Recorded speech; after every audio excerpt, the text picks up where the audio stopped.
Hi, and welcome to Outdoor Living Supply Academy. I'm at Stone Garden, an outdoor living supply location in Wilmington, North Carolina. And where I'm standing was originally a natural turf that was struggling and not doing so well. So we're taking the opportunity to replace it with our new Golden Vale synthetic turf line.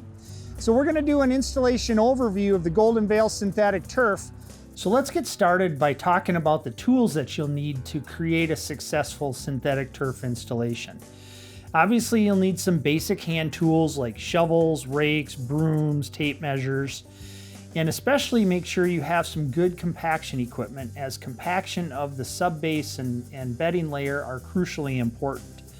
Some of the tools that are very specific to turf that you'll need will include a power broom, a carpet stretcher or knee kicker, carpet knives, a notched trowel for spreading the adhesive, and a drop spreader for installing the infill.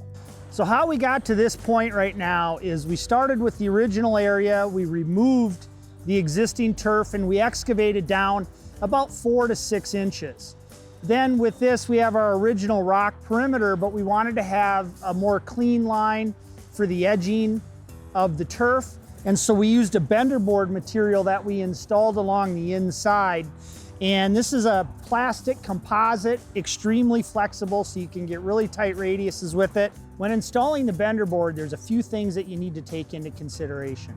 The finished height should be about a ½ an inch below your total surface height, so that when the turf comes over, it ends up being about flush with your finished surface. The other thing with the stakes is to put them into the ground, put a couple of screws in each stake, but then put stakes about every 3 to 4 feet. So you can see we've got them set apart about 4 feet. And then the stakes themselves should also be about a ½ inch down below, so that it doesn't interfere with the turf when we go ahead and bring the turf over the top. After the edge restraint is installed, then we're adding in a base material, a gravel. So if you've installed pavers, it's very much the same process. So in our case, we used a 3/4 inch dense graded aggregate. So our design is going to have the water shed off the surface of the synthetic turf. But if you wanted the design to have the water penetrate down, you can use an open graded aggregate for the base material as well. So at this point, we're putting in the base material. So basically the subgrade below the bedding layer. And we want to take and rake this out as smooth as possible, get as many imperfections out of it as we can. It doesn't have to be exactly perfect, but we want to make sure that as we run our compactor over it, we're not feeling any major undulations. So once you've got your base material leveled out, we want to make sure that we get good compaction. Just like on paver installations, compaction is crucially important. So with us, we're doing about 3 to 6 inches of base material in this scenario. A compactor like this is only going to be able to compact adequately about 1.5 inches, 2 inches. So we want to make sure we do our compaction in multiple layers. So we've got that set up right now to where we're at. So I'm going to go ahead and fire this up and do our final compaction before we do our bedding layer.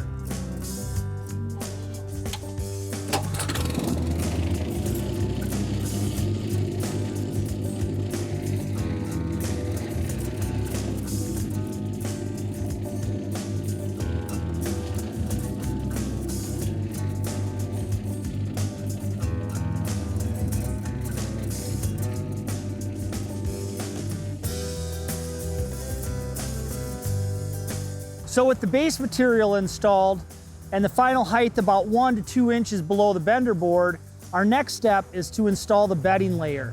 And in this case, because again, our design calls for our water to shed off of the surface, we're going to go ahead and use a stone dust that compacts up nice and firm and really limits the amount of moisture that's going to soak into it. So let's get going on that.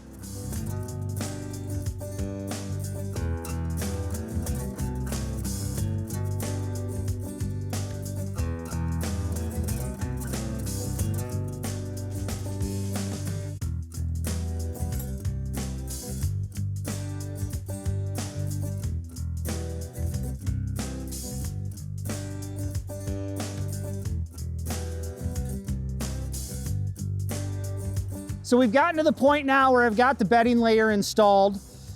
What I did is put it in, loosely raked it to about the height of the top of the bender board.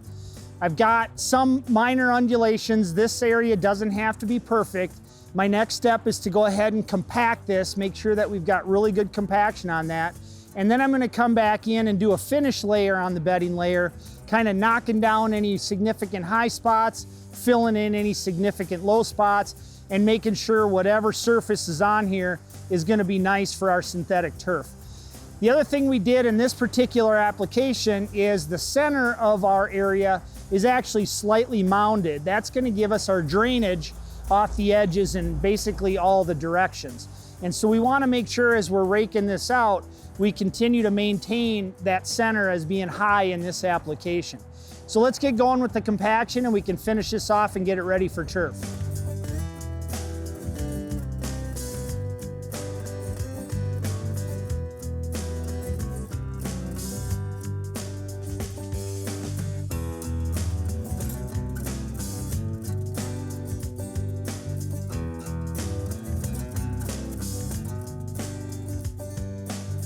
So what I'm doing now is trying to put a finish grade on our bedding layer.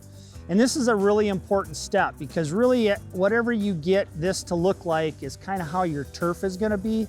So for us, we're doing kind of a lawn area. And so there can be some minor undulations in this. You're not really gonna notice it.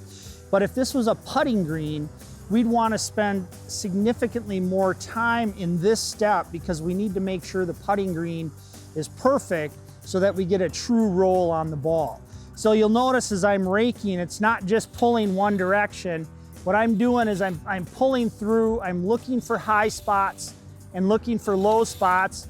Then I'll change direction and move this material around so that I know everywhere I go if I've got a high spot or a low spot. The other thing is with this bender board in place, it's a nice guide for the rake. So you can actually put the edge of the rake on it and use it to kind of get your edge height just right around the perimeter of the turf area. So as we go through, it's a matter of pulling material off the high areas, spreading it down into the low areas. This is a slow and steady technique. The other thing, as far as an advantage goes, is a rake like this, which is a 3-foot wide rake. If you can get a 4-foot wide rake, it helps because the wider your rake, the more undulations you're gonna find, fill in the lower spots, and really become a much more accurate with the final grade in this scenario. So as soon as we finish this, we'll put one more compaction on it and we'll move on to installing the turf. So we've got the bedding layer completed and we're getting ready to install the turf, but I wanted to point out a couple of key things about the bedding layer. So when you look at it, we do have the center of this is the high spot. Everything is gonna flow off in all directions. So we should have eliminated any drainage issues that could have possibly popped up. Another thing to look at is our final surface height with the bender board is flush so that when we do the turf install, we'll be able to bring the turf right over the top of it and it'll be flush with the stone on the outside. So as I've spent a significant amount of time taking care of all the high spots and the low spots, we've got a nice even surface throughout the whole area. And I think we're ready to go ahead and start installing the turf. So when your turf shows up on your site, it's going to be rolled up and shrink wrapped just like this. It should be cut to the lengths that you ordered. And so really when a couple hours before you're ready to start installing the turf, you wanna cut it open, lay it out, and let it sit in the sun for a couple of hours to get acclimated. It warms up, it's gonna be more pliable. You'll be much happier when you put it down because it's gonna be easier to move around, easier to stretch in place. So let's go ahead and cut it open and we'll show you what that looks like.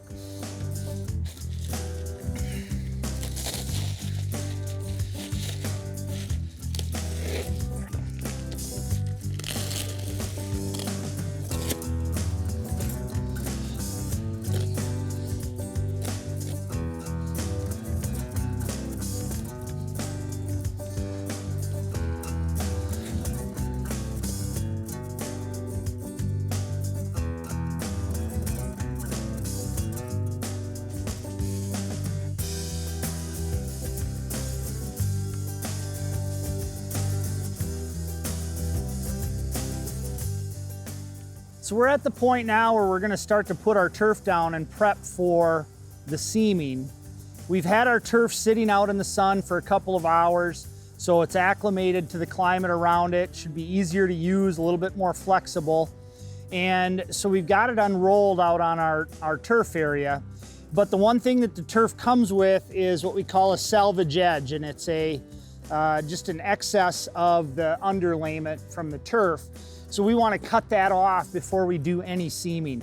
So we've got it laid out, and it's gonna come like that on every roll that you buy. So what we do is take it, we're gonna fold it back, and the manufactured edge may or may not be intact. So what we want to do is come in a couple of rows of the threads, and then we're going to cut that off as well. So I'm going to take a good carpet knife like this. I'm going to line up right in between the threads, and I'm just going to cut right down the line, keeping it tight. And the straighter the line you can get, the better the seam. In our case, we were doing a demonstration to show contractors how to do this, so we enlisted their help in setting the seam up. So now that we have the edge of the turf trimmed up and ready for the seam, let's go ahead with the seaming process. So the first thing you need to do in the seaming process is to lay the two pieces of turf together, get them dry fit and tight up against each other. This may require you to do some stretching with the knee kicker and make sure that there's no gappage between the underlayment material of the turf, or there's no overlap as well. We want to just have them side by side as tight as possible to make sure that that seam becomes invisible when it's completely done. So a pro tip that might help you is to make a mark on the bender board or stone perimeter around your turf area, and then when you pull the turf back, you can actually use that mark to line up the center of your seam tape. By doing this, it ensures that you're able to get full coverage with the adhesive on both sides of the seam. So when you have the seam tape lined up and in place, make sure you put some sort of weight on each end to hold it into place, and then you can start applying the glue. Important to note that this glue is incredibly sticky and will stick to everything, including your hands and your clothes, and especially the turf if you get it in. So we want to make sure that we are extremely clean during this process. So putting glue down on the seam tape, we want to start to spread it with a notched trowel. And this is important because we want to ensure that we get full coverage of the adhesive over the entire surface area of the seam tape. So spread across the entire area down the full length of the seam tape, making sure you cover as much of the surface area as possible. But at the same time, we want to make sure we don't have too much glue left on the surface, because as you put the two pieces of turf down into the adhesive, we don't want to have any adhesive seeping up through the joint. If it does seep up through the seam, it's going to catch onto the blades of the turf, and it's going to create significant problems with the finished look of the seam. So to ensure that we don't get too much adhesive on the seam tape, after that first coat goes down, you can go back and with your notch trowel, go ahead and scrape the entire surface to get a nice even coating. Once you ensure that you have adhesive covering the entire seam tape, that's when we take one side and press it down into the adhesive. And the reason we need more than one person for this is now as we lay down the second side of the turf, we want to maintain the one edge pulled back, and one person can lay the turf in a small amount at a time. One person can hold that turf back, making sure it doesn't fall into the adhesive. And then if needed, you can have a third person that can tighten up the joint or tighten up the seam if it's required. And we do this again with the knee kicker stretcher. So as we go through, this is a slow and steady process. We want to make sure that we're not overlapping that underlayment, and we want to make sure that we are as close as we can. And we also don't want to push those blades of grass down into the adhesive. So you're pulling the blades back, pushing the underlayment together, and then kind of weaving the turf together to hide the seam as it goes forward. So you can see we have our turf down now. We've got our seam completed, and the next step is going to be to cut and trim all of the edges into place around our border. So what I did over here was, to make my life a little bit easier, I went ahead and cut off all the heavy excess turf that we had, and now I've really only got about 4 or 5 inches of additional turf over the edge.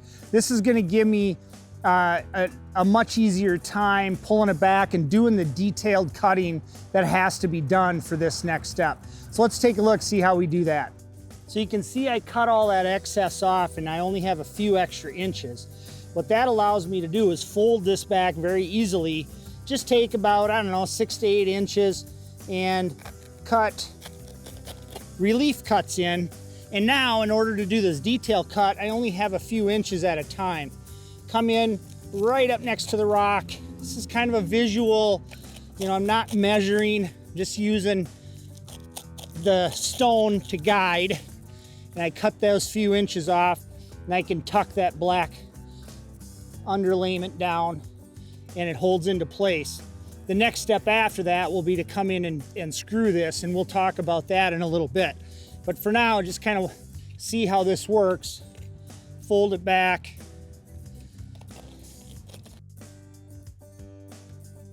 Cut a few inches and use the rock as a guide.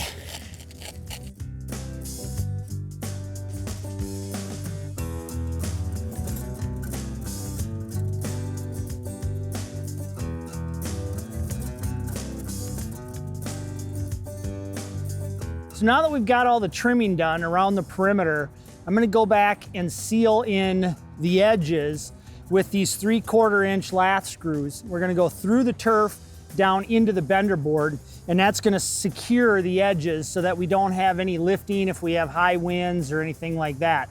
So for this, it's just a matter of getting a screwdriver and the 3/4 inch lath screws. Important technique here though is to find the bender board beneath and pull the turf away so that you're exposing the under liner, and screw down, and that way you're not pinching any turf and the screw is hidden down below.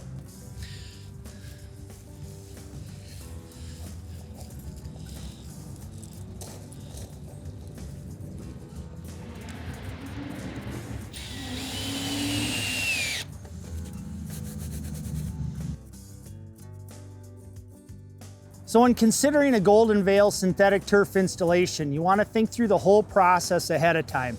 There are many infill options for you to use, and each infill can be used for different scenarios.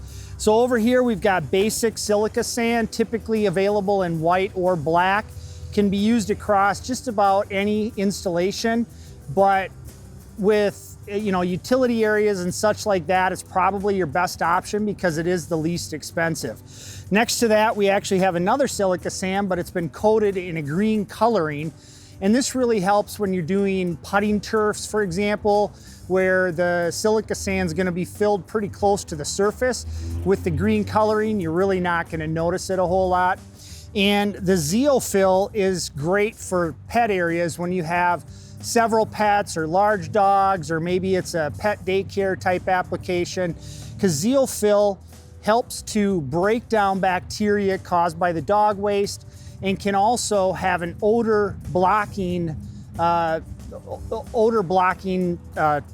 element to the product as well. And the last one that we've chosen to use on our project is called T-Cool. And this has antibacterial properties as well, but doesn't have the odor absorbing element. But what's great about the T-Cool is that in an area where you're going to be walking on it with bare feet, or in an area where you might have some traffic, T-Cool actually can help lower the surface temperature of the synthetic turf. So we chose this option, being that we're in a display. People might want to take their shoes off and walk on it, and hopefully we'll keep that a little bit cooler in the installation. So as we approach the final steps of our installation, we're going to be putting in the infill. And we want to install the infill using a drop spreader because that helps us install the infill as evenly as possible across the entire surface. When we do that, we also need to broom in the infill so that it helps the blades stand up. So we're using the broom against the grain of the turf so that the sand or the infill goes down to the bottom, it stands the blades up, and it makes for a natural look and a natural feel. Ideally, I would want to use a power broom for this because it's much faster and easier on the body. But unfortunately, the power broom we have isn't working today, so you're going to see me using a push broom. It's not ideal, but it works in a pinch.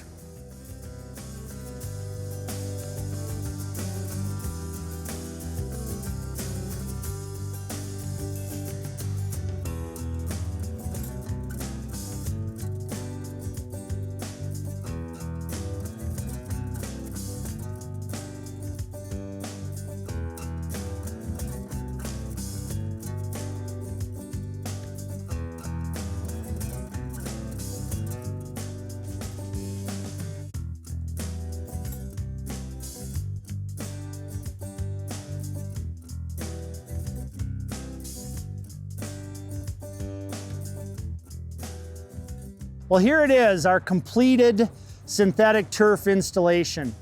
It's a great transformation in this space. So for further information and questions, hit the email link below, or if you're interested in checking out Golden Vale Synthetic Turf, check out one of our outdoor living supply locations, or stop by here at Stone Garden in Wilmington, North Carolina.